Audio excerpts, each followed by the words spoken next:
ও এখন খেলার মতন অবস্থায় নাই। ওর একটু ব্রেক দরকার। ও জাস্ট ওর স্ক্যান করানোর জন্য ও ঢাকায় চলে গেছে। ও অ্যাভেলেবেল ছিল না বলেই খেলেনি। অ্যাকচুয়ালি এটা বললে পরে এক্সকিউজ দেওয়া হয়ে যাবে। অ্যাজ এ প্রফেশনাল প্লেয়ার হিসেবে বাইরে যাই হোক, আমাদের মাঠে নিজেদেরকে ঠিক রাখাটা খুব ইম্পর্টেন্ট। রাইট প্রসেসে মেনটেন করাটা খুব ইম্পর্টেন্ট। আমি বলবো যে মাঠের বাইরে তো ডেফিনেটলি অনেক ঘটনা ঘটছে। অ্যাট দ্য সেম টাইম আমরা ভালো ক্রিকেট খেলছি না, টু বি অনেস্ট। আমাদের যদি বোলিং দেখেন, অনেক বেশি এক্সপেন্সিভ হয়ে যাচ্ছি। ব্যাটিংয়ে গেলে আর্লি অনেক উইকেট লুজ করে ফেলছি। টি-20 তো শর্টার ফরম্যাটের খেলা। এটা আপনি ছোটোখাটো মিস্টেক করলে পারে এটা অনেক বড় হয়ে যায় দিন শেষে রেজাল্টের ক্ষেত্রে। তো ব্লেমটা অবশ্যই আমাদের যারা আমরা মাঠে খেলছি তাদেরকেই নিতে হবে। Gold's Gym across 30 plus countries with over 700 plus locations worldwide. Train anywhere, belong everywhere. আসলে আমরা যেটাই করছি সেটা এন্ড অফ দ্য ডে রেজাল্টের জন্য কাজে আসছে না। আপনার ব্যাটসম্যান ওপর থেকে করুক আর নিচ থেকে করুক, দিন শেষে জেতাটা ইম্পর্টেন্ট।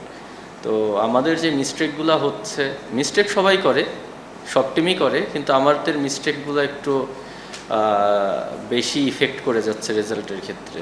না, এটা ফিজিও কনসার্ন। ও এখন খেলার মতন অবস্থায় নাই। ওর একটু ব্রেক দরকার। ও জাস্ট ওর স্ক্যান করানোর জন্য ও ঢাকায় চলে গেছে। ও অ্যাভেলেবেল ছিল না বলেই খেলেনি। আসলে এটা যদিও ফিজিও বলতে পারবে, তারপরে আমি যতটুকু আনঅফিসিয়ালি জানি সেটা হচ্ছে ও ঢাকা পর্ব থেকে আবার খেলার সম্ভাবনা আছে যদি খারাপ কিছু না হয়। ওর নিতে খুব ডিস্টার্ব করতেছিল।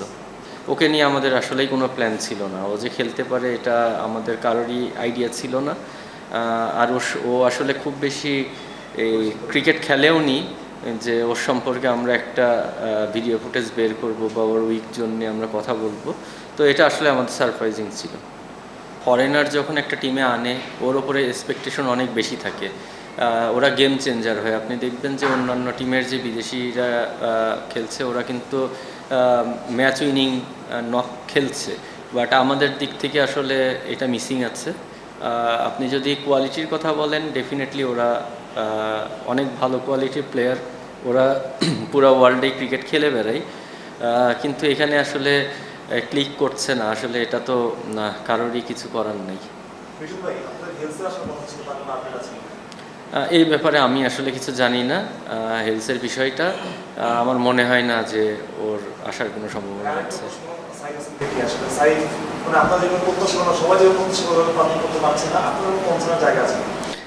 দেখেন, আমরা তো ওকে ফর্মে ফেরানোর জন্য সব রকম চেষ্টাই করছি। ওকে আমরা একটা ম্যাচ ব্রেক দিয়ে ওর মেন্টাল হেলথ ঠিক করে আনার জন্য চেষ্টা করেছি। তারপরে আবার ম্যাচে ফিরেছে।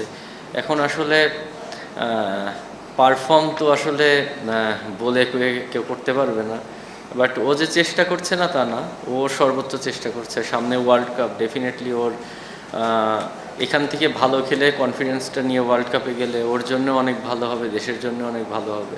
এখন আমরা শুধু সাপোর্ট করতে পারি, বাট রান তো ওকেই করতে হবে। আমি শুধু এতটুকু বলতে পারি ও ডিস্টার্ব। কারণ ওদের একটা সারা ওয়ার্ল্ডে ক্রিকেট খেলে বেড়ায়, আইপিএল খেলে, ওদের একটা হিউজ রেপুটেশন আছে। তো এটাকে ও আসলে খুব সিরিয়াসলি নিয়েছে, এবং ও খুব ডিস্টার্ব হয়ে আছে। এখন দেখেন, ওর ডিস্টার্বিংয়ের কারণে আমার টিমও তো ইফেক্ট করছে। ও মেন্টালি যদি ভালো না থাকে, আলটিমেটলি আমার ঢাকা টিম সাফার করবে। এখন আমরা আসলে ওকে মেন্টাল সাপোর্টটা দিতে পারি বা আমরা ওকে বোঝাতে পারি, কিন্তু ও এটাকে কিভাবে নিবে বা কিভাবে ও জিনিসটাকে নেগেটিভ থেকে আবার পজিটিভিটিতে ফিরবে, এটা আসলে ওর ব্যক্তিগত বিষয়।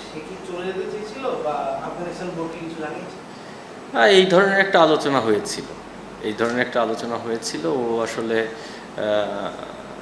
আবার মানে ওদের ক্রিকেট বোর্ড থেকেও মনে হয় ওদের একটা সিগন্যাল ছিল, কোনো একটা গাইডলাইন ছিল, তো ওটা ফলো করছিল আর কি। পরে এন্ড অফ দ্য ডে আমি যতটুকু জানি সমাধান হয়েছে মনে হয় ওই ব্যাপারটা। Thank you.